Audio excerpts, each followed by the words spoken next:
Estudiantes de segundo grado de secundaria, bienvenidas y bienvenidos a nuestra sesión Aprende en Casa. Para entrar en materia, ¿qué les parece si iniciamos esta nueva aventura educativa que seguramente será familiar para todos y del que aprenderemos distintos aspectos, la electricidad? El tema está presente en nuestras actividades diarias, ya que gracias a la electricidad podemos contar con iluminación. También podemos utilizar aparatos que nos proporcionan entretenimiento como la televisión o los videojuegos. Además, es indispensable para el uso de aparatos y máquinas que necesitamos en el trabajo o la escuela. Antes de continuar, los invitamos a ver el siguiente video donde podrán conocer un poco más sobre la electricidad.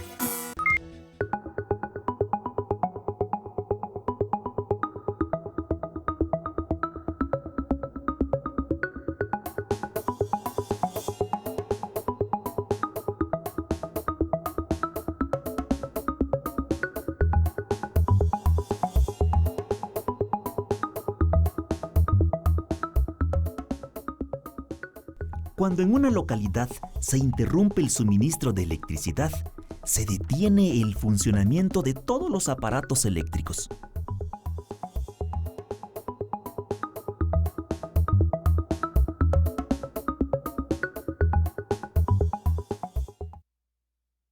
Hoy solo tenemos que mover un dedo para encender un foco. Es tan sencillo que pocas veces pensamos por qué sucede.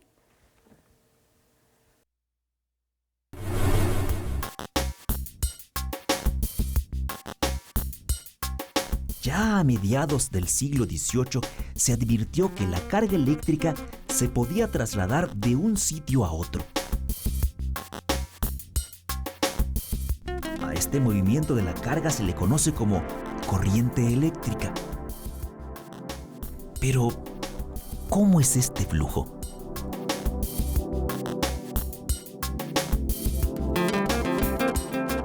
Una analogía podría ayudarnos a entenderlo.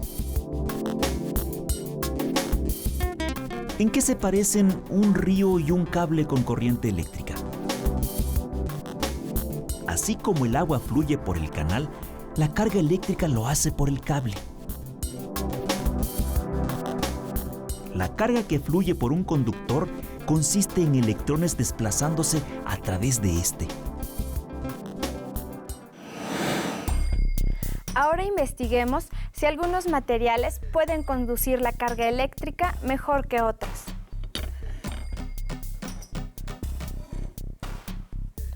Si el foco enciende, es que el material que usamos para cerrar el circuito es un buen conductor.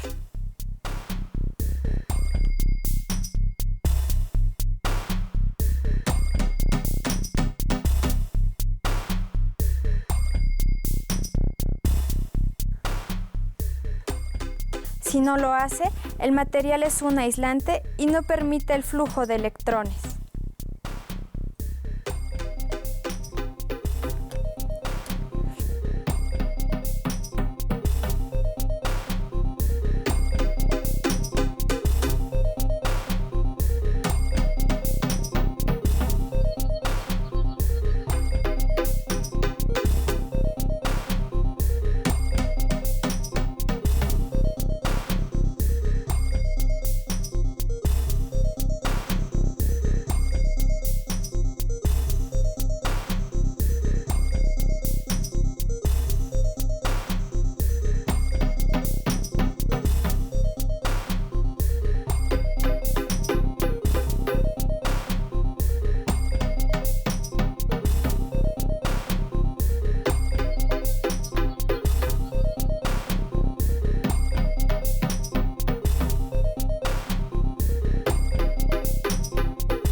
¿Qué hace que un material sea conductor o aislante?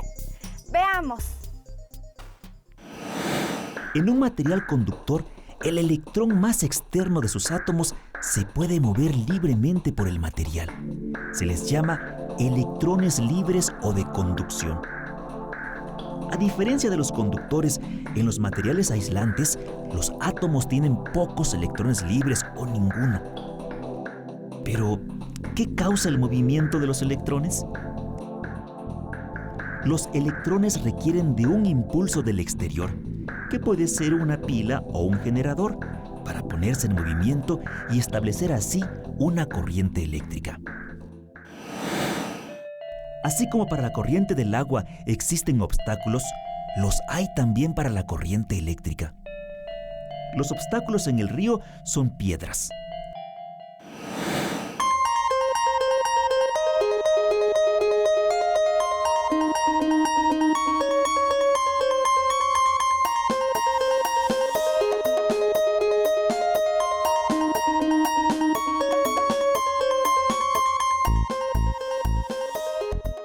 La corriente eléctrica son los átomos fijos del material. Dependiendo de la cantidad de átomos fijos, habrá mayor o menor resistencia al paso de los electrones libres.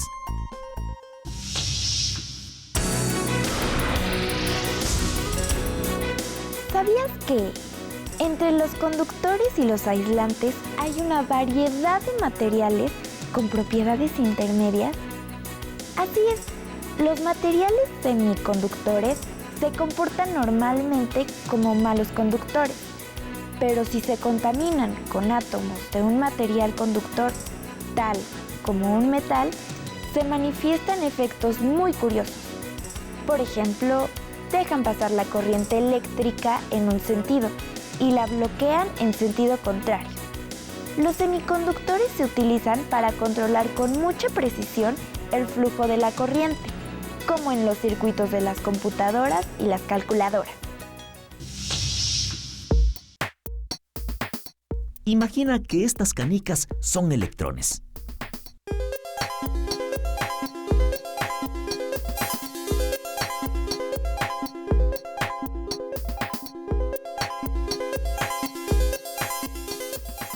Al igual que la velocidad de la canica depende del tipo de suelo, la velocidad de los electrones depende del material de que está hecho el cable.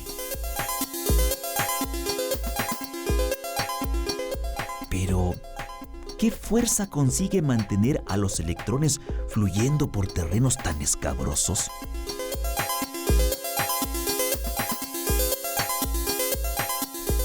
En este caso, las canicas se mueven cuesta abajo como resultado de la fuerza de gravedad.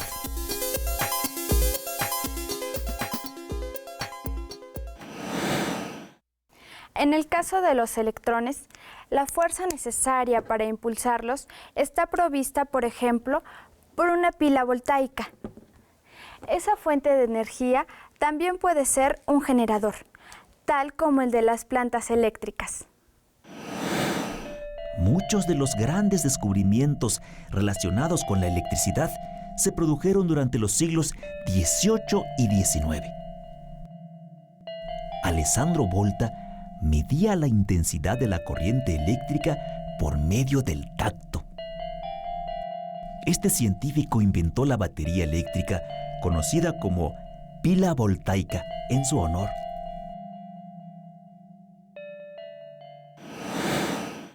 En esta parrilla hay un segmento de cable que ofrece resistencia al paso de la corriente eléctrica. Se le llama resistor.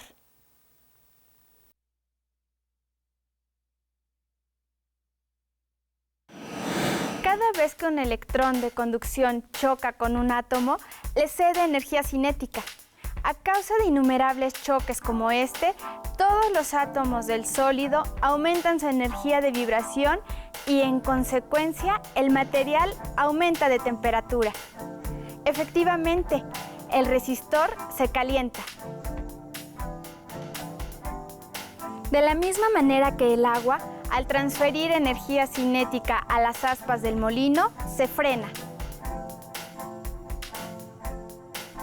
Para que un foco se encienda, es necesario pasar corriente eléctrica por un filamento con la resistencia adecuada. De esta manera, se calienta y se vuelve incandescente, emitiendo luz tal como un metal al rojo vivo.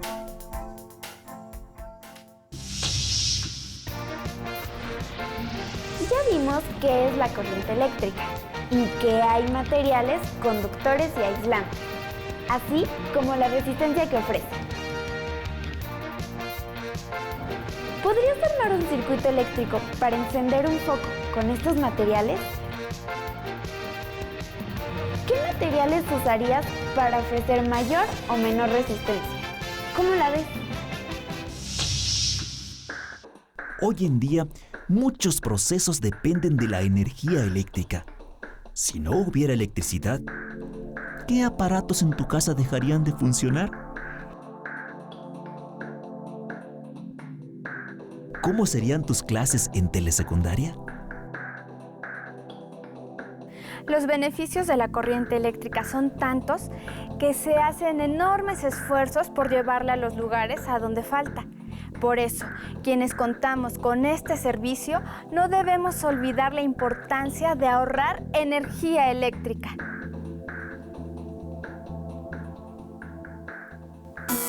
Como pudimos observar, existen materiales conductores que permiten el flujo de electrones que generan electricidad.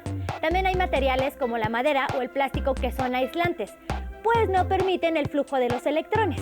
Además de tener precaución, ¿sabes cuáles son otras medidas que debemos seguir al usar energía eléctrica? Te invitamos a conocer los cuidados que debemos de tener con el uso de la electricidad. Anótalas en tu carpeta de experiencias. A ver, ¿qué cable va con cuál? Creo que así es esto. Creo que este va con este. Ahí sí, ya está. A ver.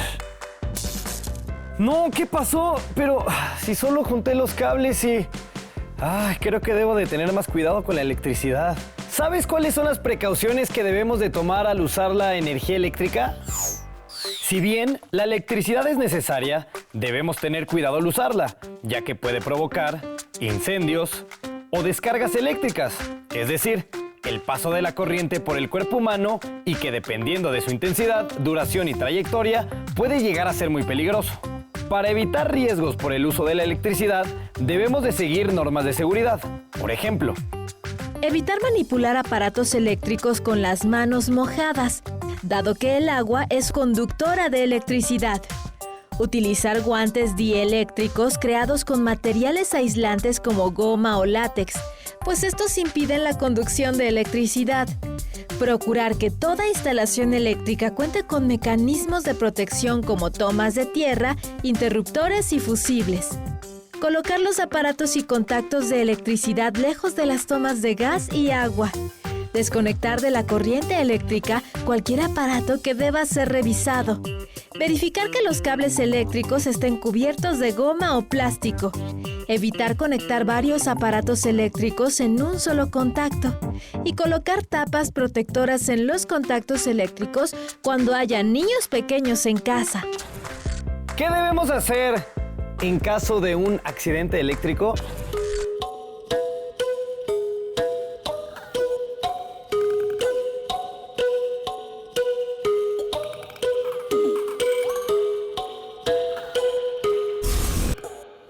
Ante un accidente eléctrico debemos llamar al servicio de emergencia 911 o bien a la Cruz Roja Mexicana. Si en el accidente hay una persona electrocutada, debemos evitar acercarnos a ella y mantenernos a una distancia de 7 u 8 metros, así como buscar interrumpir la corriente eléctrica con un material que no sea conductor de electricidad, por ejemplo, un palo de madera. Una vez que no haya riesgos, el especialista en primeros auxilios empleará un objeto no conductor para tocar a la persona accidentada y revisar su estado de conciencia, dado que un accidente de este tipo puede alterar el ritmo cardíaco o provocar un paro respiratorio. También debemos despejar el área para que el especialista en primeros auxilios brinde a la persona accidentada la reanimación cardiopulmonar o RCP. Una vez que logre reanimarla, este especialista evitará que la persona se enfríe y le colocará gasas estériles en las zonas quemadas. Y por último, la trasladará a un centro de salud.